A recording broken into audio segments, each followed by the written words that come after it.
Shop कामुड़े चलीगला कुटिया विधवांक जीवन। रास्ता न हेबारु काखे 9 किलोमीटर जंगल रास्ता दे पहुंचले 108 आंबुलांस को। एपरी घटना कंधमाल जिला तुमुड़ीबंध ब्लॉक मुंडीगड़ पंचायतर डिमिरीपड़ा गाँव में देखा मिली।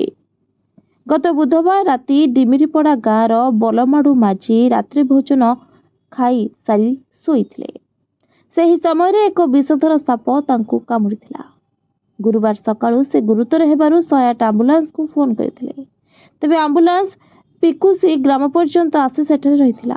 उक्त गाँ को रास्ता नथिबारु निज झियो रजनी माझी काखे 9 किलोमीटर कादो सहित जंगल रास्ता अतिक्रम करी पीड़िता अटकी 108 आंबुलांस को आनिथिले।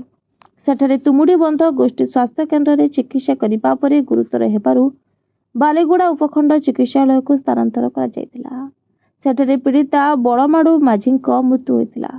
तुमुड़ीबंध पुलिस पहुंची एक अपमृत्यु मामला रुजु करने सहित शव व्यवस्थित करी अधिक तदंत आरंभ करिछि।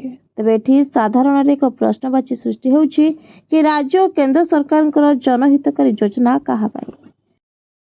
कंधमाल जिला बालीगुड़ारू Rohan Kumar Nandan report, voice of Odisha live.